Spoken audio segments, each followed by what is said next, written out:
नमस्कार दोस्तों, मेरा नाम महेंद्र है और आज का टॉपिक है सेल्स ऑब्जेक्शन हैंडलिंग।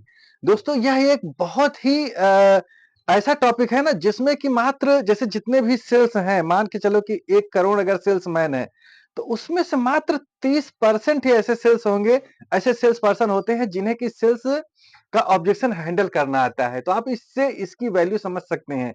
यानी सेल्स ऑब्जेक्शन हैंडल अक्सर लोग सेल्स में क्यों नहीं आना चाहते? आप इस चीज़ को समझो।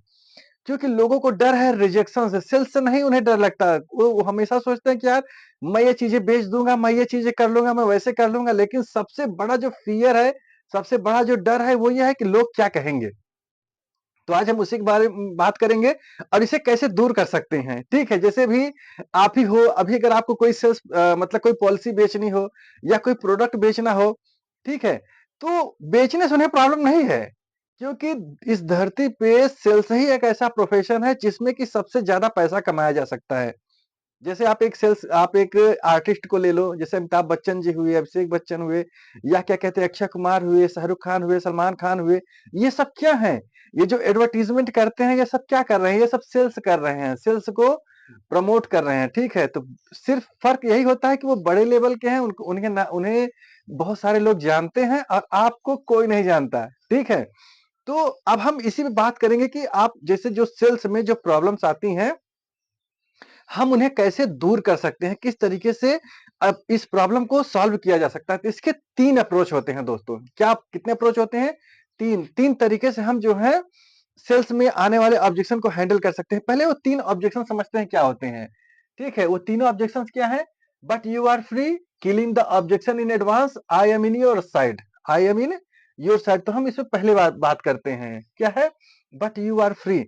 जैसे मैं एक एग्जांपल देता हूँ। मैं गया था घूमने अपने दोस्तों के साथ में, ये इस साइड क्या कहते हैं सिक्किम साइड, ठीक है? सिक्किम साइड में गया था, तो वहाँ पे क्या हुआ, वहाँ पे एक कपड़े की दुकान थी, ठीक है? और वहाँ पे जो सेल्समैन था, वो यही अप्रोच यूज़ कर रहा था। वो क्या कर रहा था कि वो लोगों को पहले बुलाता था। लोगों को बुलाता था और वो ये कहता था कि ये ज़रूरी नहीं है कि आप इसे खरीदो। आप सिर्फ़ और सिर्फ़ प्रोडक्ट को देखो। क्या करो? प्रोडक्ट को देखो, ठीक है? जब आप प्रोडक्ट को देखो उसके बाद अगर आपको समझ में आता है तब आप डिसीज़न लीजिएगा। यानी सारी चीज़ें जब आपके फ़ेवर में होंगी तभी आप डिसीज़न लीजिएगा, वरना कोई ज़रूरी नहीं है। जब आप देखो किसी भी चीज़ को बेचने का सबसे अच्छा तरीका यही होता है कि पहले लोगों को उस प्रोडक्ट के बारे में पता चले।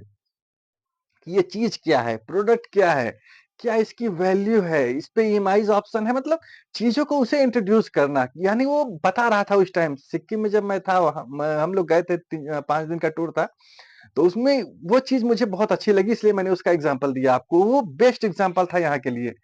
फिर क्या है आपका killing the objection in advance. देखो दोस्तों होता क्या है ना कि जैसे बहुत सारी चीज़ें, जैसे मैं बीपीओ में जॉब करता था, ठीक है? तो बीपीओ में जैसे जो कॉलिंग कॉलिंग हम लोग लेते थे उस टाइम, तो उसमें बहुत सारी प्रॉब्लम्स आती थी। वो प्रॉब्लम क्या होती थी? सर मेरा पैसा कट गया, ठीक है?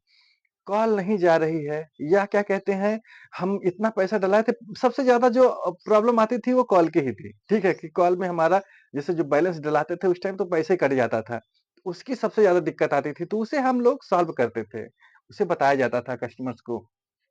अब ये कैसे होता है हम इसके बारे में भी समझेंगे।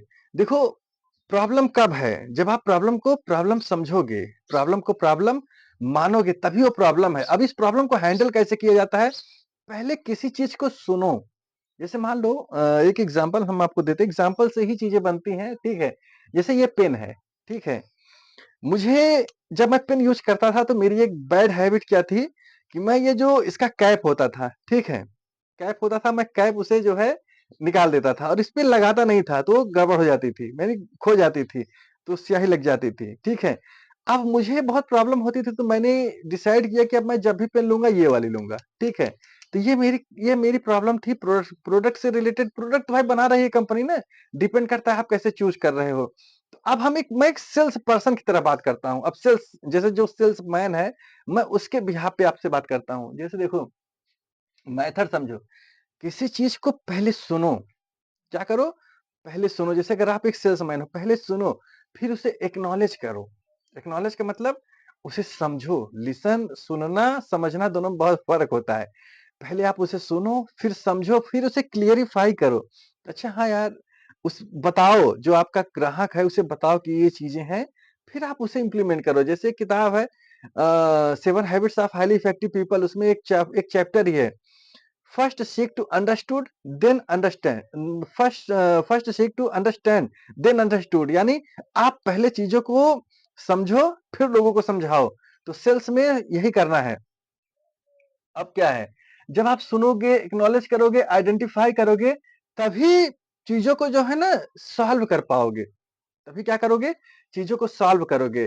तो सोचो कि आप जो है ना चीज़ों को सुनो, जानो, समझो, देखो, तभी एग्ज़ैक्टली उसकी प्रॉब्लम सॉल्व कर पाओगे। जैसे मान लो यार एक एग्ज़ाम्पल लो, जैसे मान लो ये एक फ़ोन है, क्या है? एक फ़ोन है, मान के चलो वैसे ही रिमोट है, एक फ़ोन है, ठीक है? अब आप कस्टमर को आपने बेच दिया है, फिर कस्टमर लेकर के आया। क्या करके आया? लेकर के आया। कस्टमर लेकर के आया इस फ़ोन को।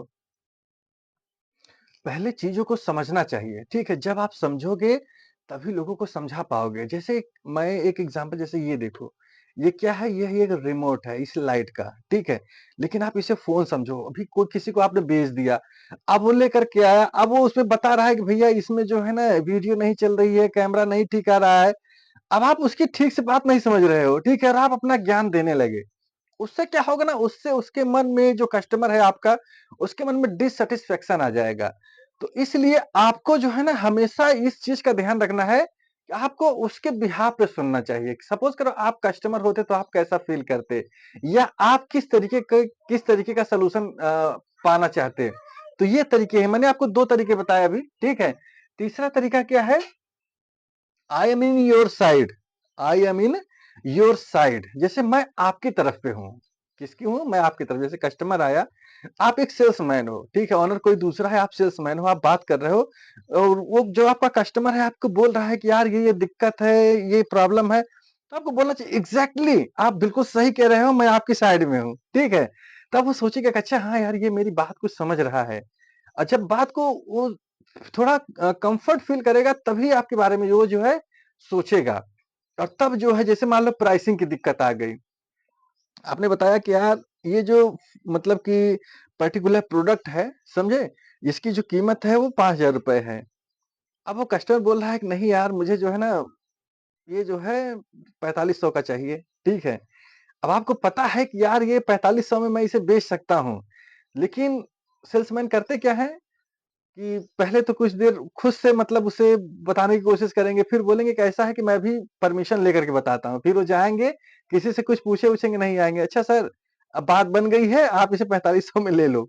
जो कि उसे करना वही था, चाहता तो वो कर सकता था, लेकिन उसने उस प्रायोरिटीज़ को इंट्रोड्यूस किया, ठीक है? यानी उस एक माहौल में जो है अपने आप को उस मतलब उसे स्पेशल बता दिया कि अच्छा हाँ यार, मैं तुम्हारे लिए जो है अपने बॉस से बात करके आया।